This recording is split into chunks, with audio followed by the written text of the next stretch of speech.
Namo tassa bhagavato arahato samma sambuddhassa.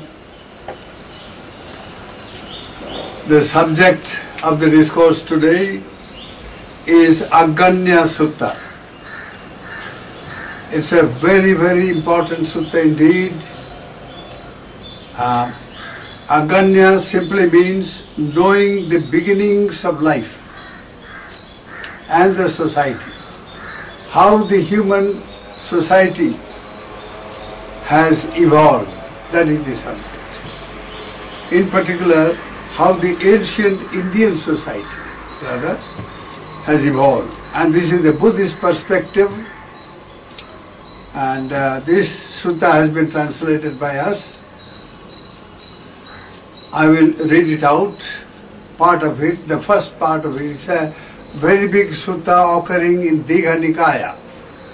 It's one of those long suttas. The Lord Buddha discoursed for the whole night. Thousands of people gathered in Savatthi to hear the suttas, where Buddha enumerated the beginnings of life as experienced by him through his Sarvagya Chakshu, through his all-knowing mind, all-knowing wisdom, how he, by applying his supernormal powers of Divya Chakhu, he was able to see through. He put his mind behind, in the hind view, not one kalpa, two kalpa, 100 kalpa, 1,000, but billions kalpas. He could carry his mind backwards and see how human existence evolved. In particular, this part of the world, that is the ancient Indian society, how it evolved as distinct from the various theories. A theory is created by mind. It's an intellectual process. You construct a certain, conceptual image. You create concepts of things, and then with the help of the very many concepts you create a theory. And then that theory becomes a belief system, and a religious belief system at that, and then it acquires some measure of respectability because it is associated with religion, and then it becomes a baddha, absolutely rigid dogma, and it engulfs the mind. It becomes a kind of mental flood that engulfs the mind entirely, and one becomes totally a victim of one's doctrinaire theories. Now the Buddha, as distinct from this kind of theory making, he actually experienced with his supernormal, transcendental wisdom knowledge, he grasped the real truth behind, and then he told the truth. And truth alone ultimately triumphs in life, and he proved it in his day-to-day life. So in this sutta, it's a very, very interesting historical background that we are going to recount to you now. But before I do that, we will go through the sutta. We have translated it into very simple but absolutely precise and clear, very authentic translation, rendering of the Pali, original Pali text, the words of Bhagavan Buddha. Now the background story. Namo tassa bhagavato arahato samma sambuddhassa. Now the Venerable Ananda recited this. He was his constant attendant and a brother, a cousin brother, who looked after him for 25 years of his 45 years of mission of compassion. And he had the mind of a computer or other, let's say, tape recorder like mine, which recorded verbatim every word of the Buddha and very, faithfully rendered them to benefit mankind, benefit all beings, the world of the human beings and the devas and the brahmas. All the three worlds of human beings and devas and brahmas. You see, he was able to memorize, keep it in memory, and then recounted the whole thing after the Lord had passed away in the first Sanghayana, first Buddhist council. There he recounted sutta by sutta. The president of this council was the Venerable Maha, the senior most enlightened disciples of Bhagavan.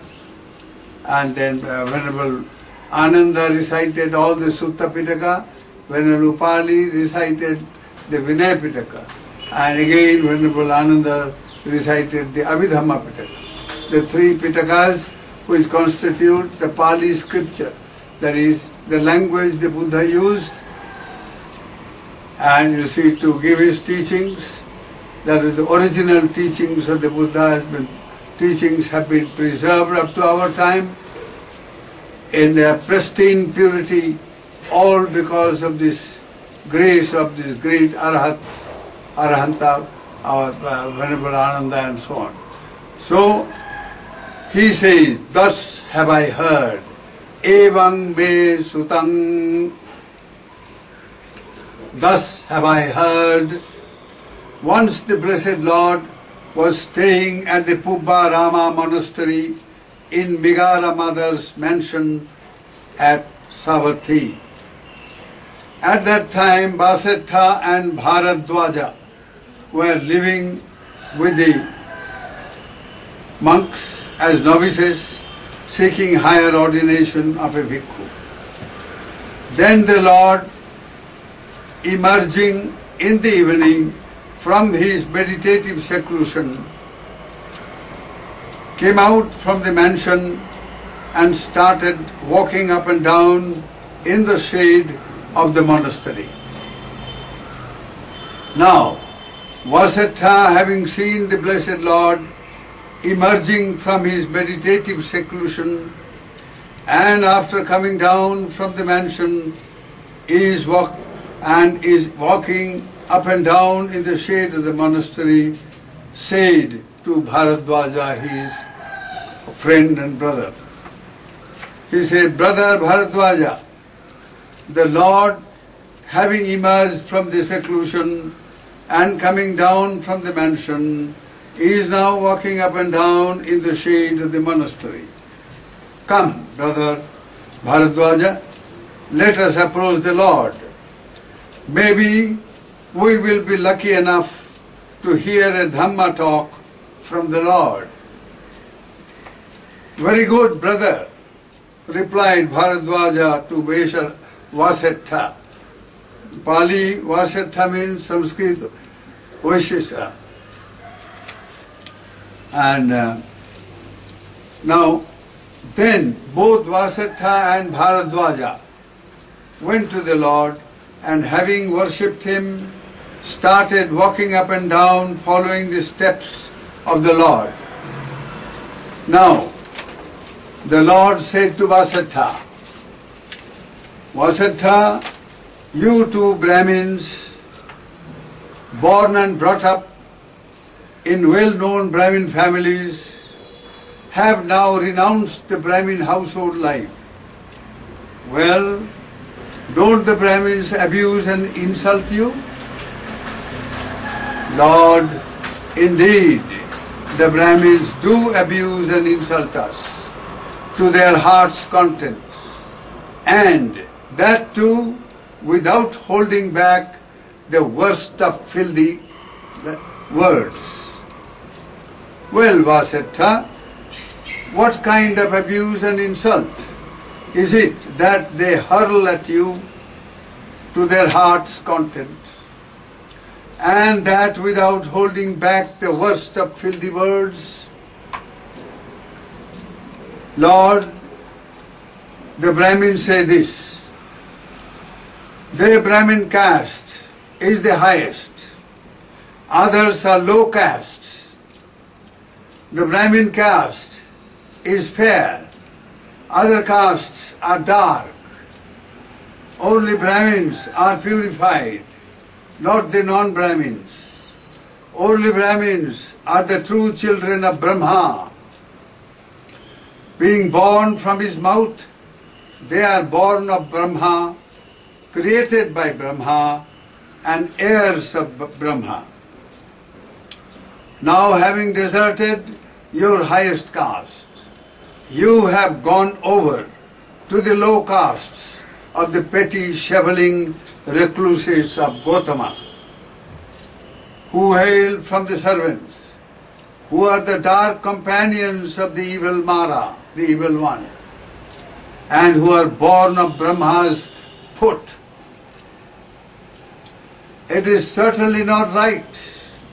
It is completely wrong that you, hailing from the highest caste, deserted your caste, and now you have joined with those of the low caste of the petty, shoveling Gautama recluses, who hail from servants, who are the dark companions of the evil one Mara, and who are born of the Brahma's foot.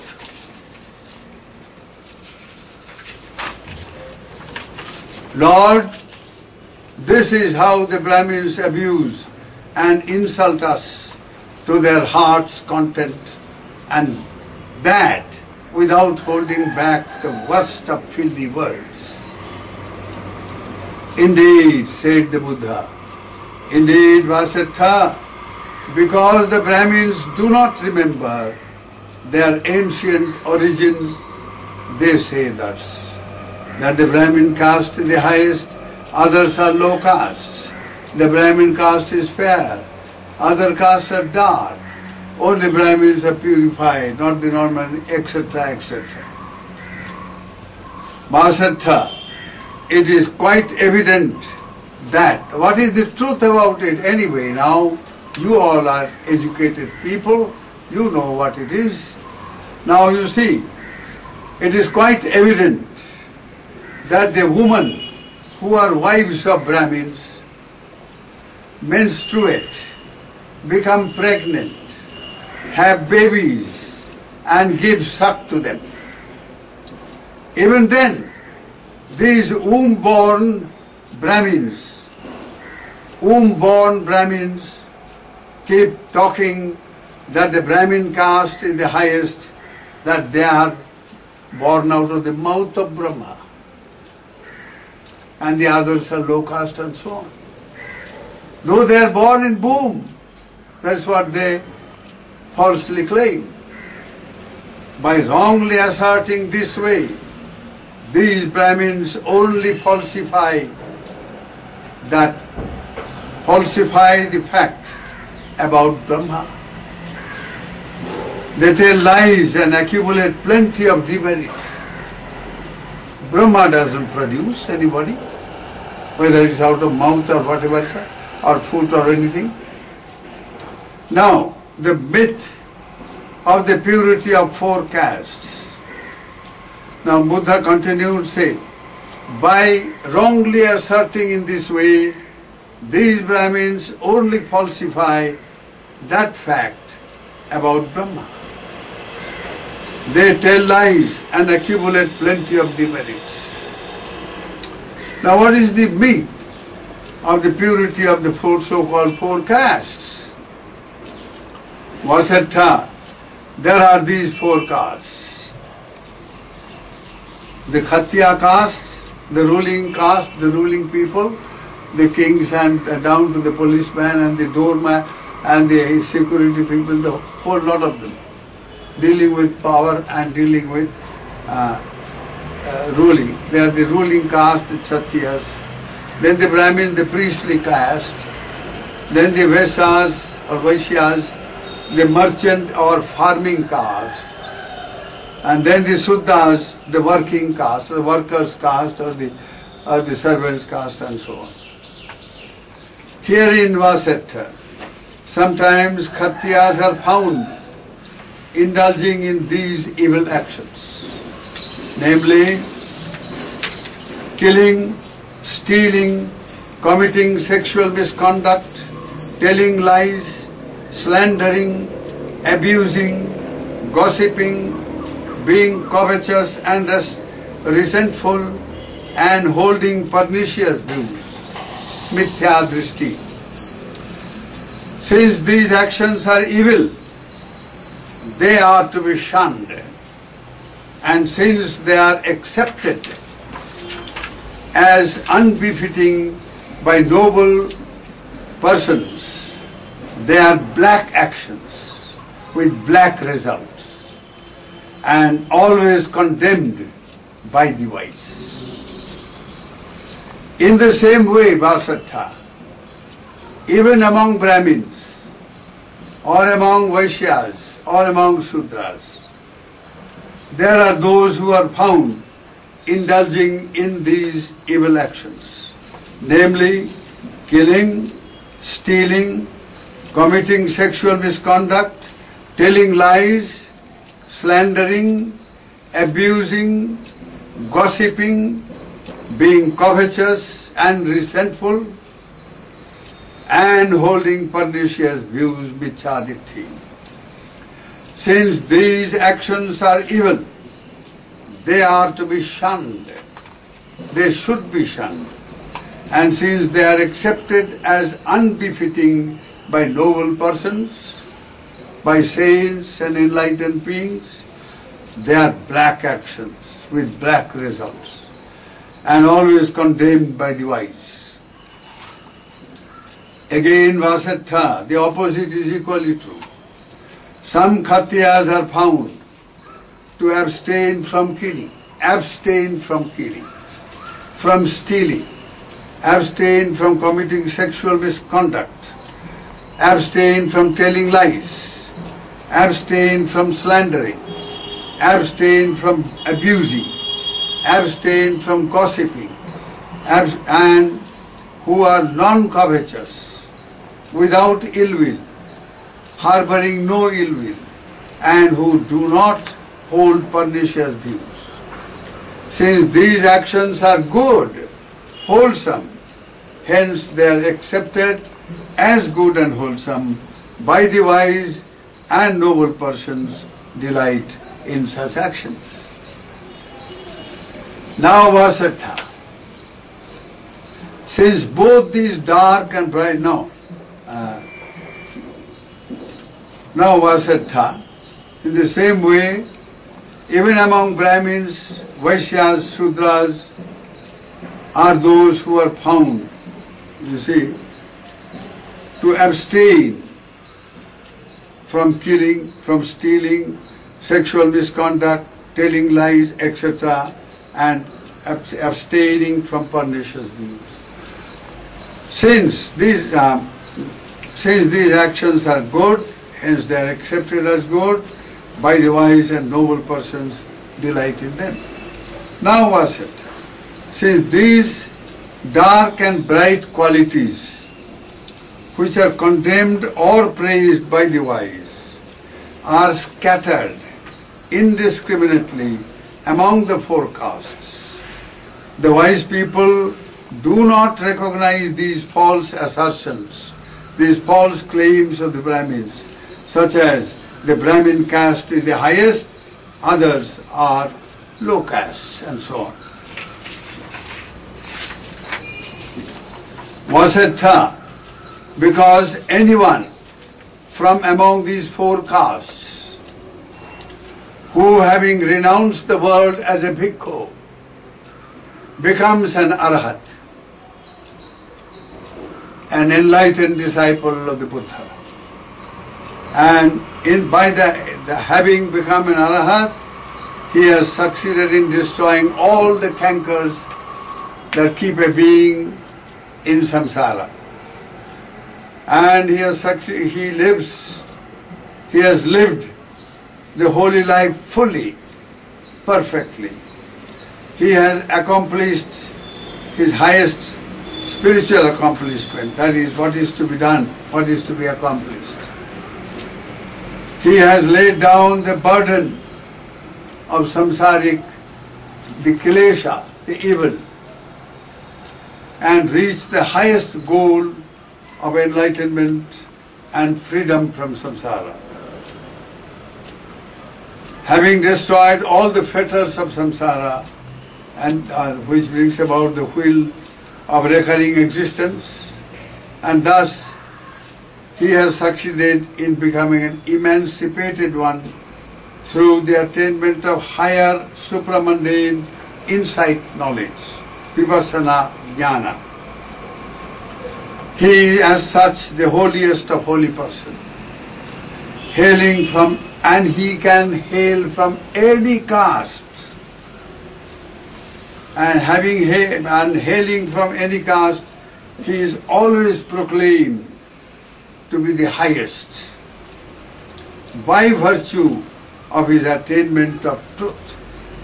The Arahat has attained the highest truth, having achieved truth and not the untruth. All these theories and all that sort of doctrines and so on. But he has attained the highest truth, and thereby he is proclaimed the highest. Indeed, Vasatha, remember, for all people anywhere in the world, it is the truth that is supreme, not theories or dogmas of religion or this, that. Both in this life and in future lives, it is always the truth. And one who succeeds in realizing the truth, which the Buddha formulated in the form of the Four Noble Truths, that samsaric existence is basically imperfect, basically impermanent, and therefore subject to destruction. One is born only to die, and then having accumulated karma during the lifetime, when one dies, one is again reborn. Because every karma is potent. It has a potency of bringing about rebirth and continue this wheel of samsaric bondage and samsaric existence. So this is how life continues in a state of imperfection. And that is what the truth therefore is. This samsaric existence is unsatisfactory and dukkha, subject to all kinds of sufferings. And the cause of the suffering is in life itself. This craving for pleasures that samsara provides, so-called pleasures of life, kama sukha, that samsaric existence provides and tempts a person all the time. Now this craving for pleasure, craving to exist in samsara, it is the craving that is responsible for the suffering. That is the cause, because craving gets diversified in the form of lobha, dosa, moha, greed, hatred, delusion. These are the diversified forms of craving. And these are things which involve a person constantly. A man sees a nice thing and his mind is affected by greed, by lust, and he must have it. If he can't get, then he is dissatisfied, frustrated, and he gets angry for not getting. And of both these, craving and the hatred are caused by delusion. So this is how constantly human beings perform karma, because the mind gets defiled by lobha, dosa, moha, by greed, hatred and delusion. Once the mind gets defiled and thus diseased and weakened, what can you expect of a weakened mind, a diseased mind? Only suffering. So this is how the world continues. So while all the religions tell you, look here, there is a creator, somebody, he has created you, so he has condemned you, but he can save you if you go and salam him. You go and praise him, you go and do this, you go and do that. So some people become the middleman between the God and the human being, and so another myth is created, and samsara merrily continues. Lord Buddha said, yes, there is dukkha, but there is also freedom from dukkha. Dukkhaseva panjapemi, dukkhasacha nirodho. No one has ever dared to say such bold words, but the Buddha. So the root cause of suffering lies in life itself. And if this root cause can be uprooted from life, suffering can also be destroyed once for all. And samsaric existence can be made an end of. So it is the highest ideal of hope and assurance. Now here you are, a theory is created. Now I will keep on reading some more from this sutta before we analyze the salient points in this sutta. It is very important for every aspirant of nibbana, of enlightenment, to understand what life is and how to get out of all these problems of life. Continuing, Bhagavan Buddha says, further Vasetha, through this following illustration that I am going to give you now, you will understand that for people it is the truth that is supreme, both for this life and for future life. Remember this always. Not worldly things, not theories, not all these shows, not the pleasures and all that, but truth. Why? Truth gets translated into good, goodness. And goodness is capable of removing evil. Goodness is capable of purifying mind. Goodness purifies the mind, removes the disease of the mind.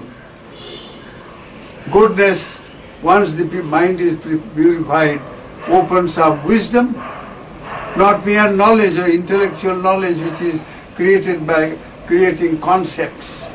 Conceptualize things and create theories and create knowledge. That is another form of bandhana in samsara. So just because we have knowledge and we are learned, it doesn't mean we are free, no. The so-called pandits are more in bondage than the so-called ignorant. We must understand that. So knowledge is not what we need. Freedom of mind is what we need. Freedom from karma, freedom from punarjanma. Now continuing, Bhagavan says, Vasetha, King Pasenadi of Kosala, knows very well that, within inverted comma, the recluse Gotama, that is Samana, who hails from the neighboring Sakyan clan, has become a monk. Now the Sakyans are vessels of the king of Kosala. They have to render their humble services to the king of Kosala. So that is, salute him, rise in his presence, pay him homage, pay him tax, and do all proper things for his sake. Because he is the emperor and they are the vessels. So just as the Sakyans have to render their humble services to the king of Kosala, salute him, rise in his presence, pay homage to him, and do all such necessary things required for him. In the same way, the king Pasenadi of Kosala renders humble service to the Tathagata, to the truth finder, the bearer of truth, who has become the very embodiment of ultimate truth. He renders humble service. Pasenadi himself renders, though he is their emperor, he renders humble service to the Tathagata. He salutes him, rises in his presence, pays homage to him, and does all such necessary things required for him. And why so? Because Asetta, King Pasenadi thinks, well, I am not as sublimely born, so exalted, supremely enlightened one is spiritually reborn. He has become the very embodiment of truth. I am not so sublime as the recluse Gautama. In comparison, I am born in an ordinary way, in a womb. The Buddha was not born, as Buddha he was not born in a womb. He was born in enlightenment, in Jnana Samudra, in the ocean of enlightenment and wisdom. He became the very embodiment of wisdom. The recluse Gautama is spiritually mighty. He is truly the Almighty. If there is anyone who can be called an Almighty, it is only the Buddha, the supremely enlightened teacher of gods and men, who can be Almighty. The others who call themselves Almighty is just fake, nakli Almighty. Fake Almighty. Now, in comparison, never mind about Almighty, I am weak. I am subject to lust and greed and hatred and delusion, subject to karma, subject to rebirth. The recluse Gautama shines majestic. In comparison, I am of minute glory as a king. I am king today, tomorrow I will be off. Like these ministers who are off the chair anytime. The recluse Gautama is illustrious. 2,500 years, 600 years now. Hundreds and thousands of kings throughout the world have come and have gone, have died. They are lost in the darkness of history. But the name of the Buddha shines illustrious. He is the savior in the true sense of the term. And so this illustrious Buddha, in comparison, I am only an unnoted king. I am nothing in presence of him. So this is how he thinks. He comes to me, holds my feet and kisses my feet and says, "Oh Lord, you are so glorious. You are a Kshatriya, I am also a Kshatriya. You are a Kosalan, I am also a Kosalan," etc. But you are the illustrious, the teacher of gods and men. And you are the Dharma Dhaja, the flag of truth. It is to honor this truth in the Buddha. He is the Dhammakaya, the very embodiment of truth, the spiritual body. Buddha has two bodies, the physical body as well as the spiritual body. That spiritual Buddha, body Buddha continues. So long the Buddha's teachings continue, because his Dhamma, his teaching is his Dhammakaya. So it is to honor this truth, to glorify this truth, to worship this truth, and out of devout reverence for this truth, that the King Pasenadi of Kosala renders such humble service to the Tathagata, the truth finder, the bearer of truth. He salutes him, rises in his presence, pays homage to him, and does all such necessary things required for him. Even from this ordinary illustration, my dear Vasettha, you will understand that truth alone triumphs. Truth alone is supreme for the people, for all people, both for this life and in future life. Now, Vasettha, though all of you hail from different castes, have different names, are of different status and different families, now having renounced the household life, you have become monks. So, if you are asked, who are you? You should reply in the truthful way, saying, we are monks, we have no castes, etc. And we are the followers of the sage of the Sakyas, the supremely enlightened Buddha. Vasettha, one whose faith is settled, is firmly established in the Tathagata, the bearer of truth, and whose faith is fully, totally rooted, well established, and unshakably firm in these three saranas, Buddha, Dhamma, Sangha.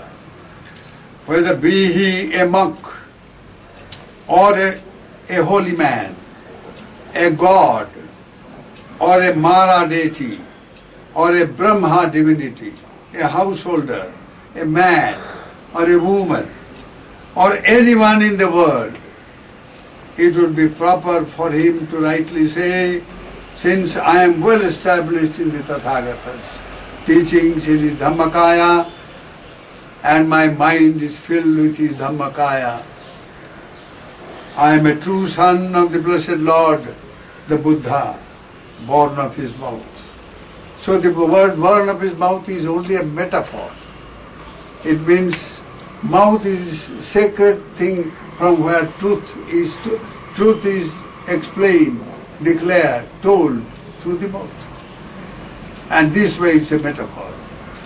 So, he is born of Dhamma. I am born of Dhamma.